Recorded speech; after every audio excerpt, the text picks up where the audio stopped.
dive in today with talking a little bit about strategy, because what I see happening a lot of the time with small businesses is they're spending time on Facebook and they're not 100% sure what their strategy is. So they're kind of throwing them out against the wall and hoping something sticks. And in the end, it just is kind of a wasted exercise because it's not really delivering any results for them. So if you wanted to start getting that engagement and starting using your Facebook page as actually a tool that sells, what do you need to do in terms of your strategy?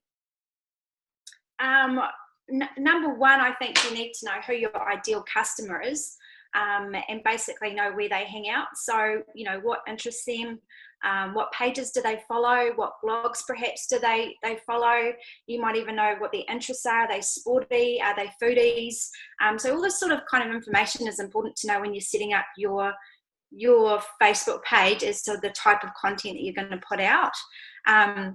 If you sort of go in blindsided and don't know anything about your customer or your ideal audience, then you're just going to be shooting blanks, as we said before, putting up posts that aren't getting reached. So when I say audience, it comes down to, are they female or male, their age, their marital status, do they have children?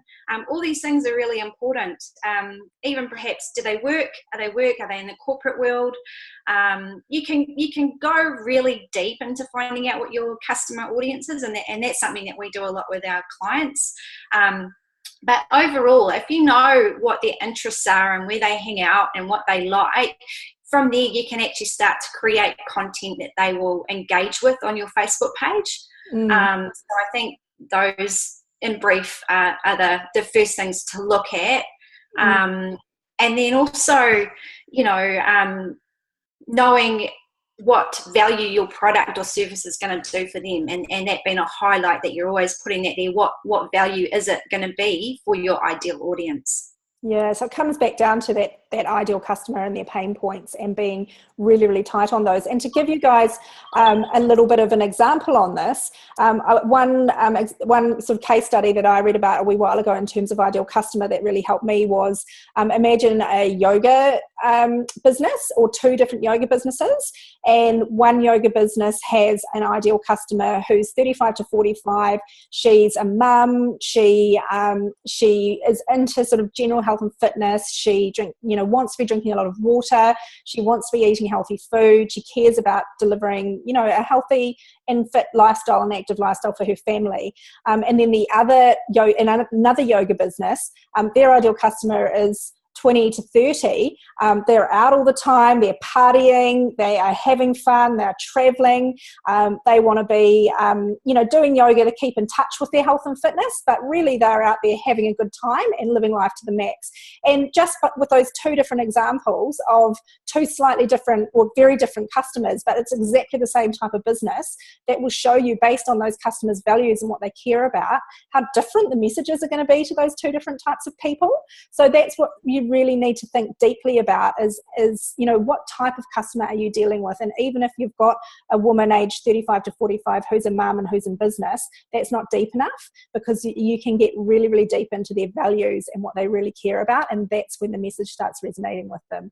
So yeah, that's, I think, a really good thing to consider when you're looking at doing this, is dive deep into your ideal customer before you start making any changes on your Facebook page. And if you're not really confident about that, then don't move forward to the next step yet, because you might end up wasting your time. Absolutely. Yeah, absolutely. That's exactly right.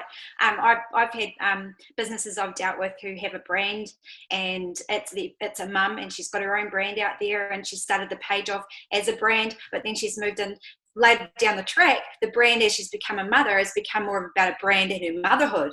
Now, when I told her to actually look at her stats on her page, her stats were actually, I said, I'm sure your stats will be younger than you think. And they were from like 25 to 30 or 32. So they weren't mums, and they weren't relating with that content she was putting on her page.